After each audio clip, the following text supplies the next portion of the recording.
What you don't know won't hurt you. Let nature take its course. Money makes the world go round. Just a few pearls of wisdom there from footballer Nile Ranger, who likes to post on Twitter in between finding a new football club and tattooing his own face. Ranger told magistrates that he was too busy to do his community service. That's why he'd missed more than half his appointments.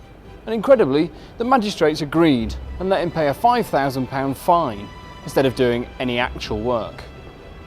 And then Swindon Town signed deep-thinking Nile to play football again, and so everybody lived happily ever after. A delightful example of a man.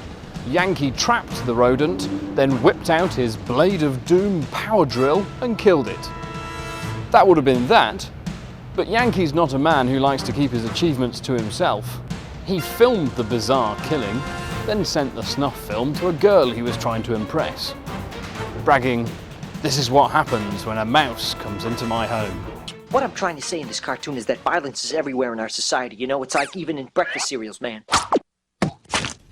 Very funny, bitch. Very funny!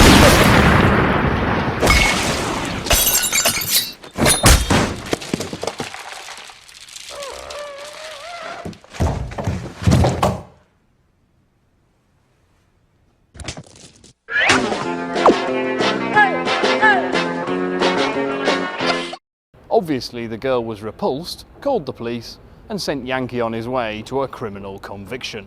A couple of legal conundrums this week. Firstly, a blind judge who was unable to pass sentence because he couldn't see how bad the child porn images actually were. Judge John Rafferty had to let someone else sentence paedophile Nigel Hawkins so they could see just how bad the images actually were. Secondly, they say seeing is believing, and Judge Peter Murphy is clearly one who subscribes to that way of thinking. He refused to take a plea from a Muslim woman until she lifted the veil and showed the court her face. The judge demanded that she identify herself, saying that any old person could turn up in a burqa and pretend to be her. Clearly aware he was wading into controversial territory, the judge set aside another day in September for legal arguments on this tricky issue. Burqa woman, don't. Burqa woman, I love you still. Come on and give me a thrill. Show me your left nostril. And finally, the vet who took out a bunch of insurance policies for 14 cats that he had just invented.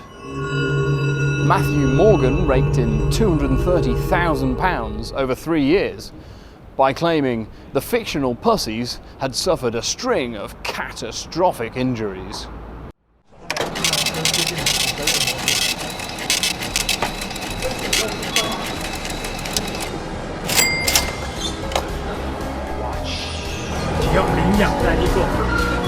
He thought it was the perfect crime, spending the money on lavish holidays and funding his wedding reception.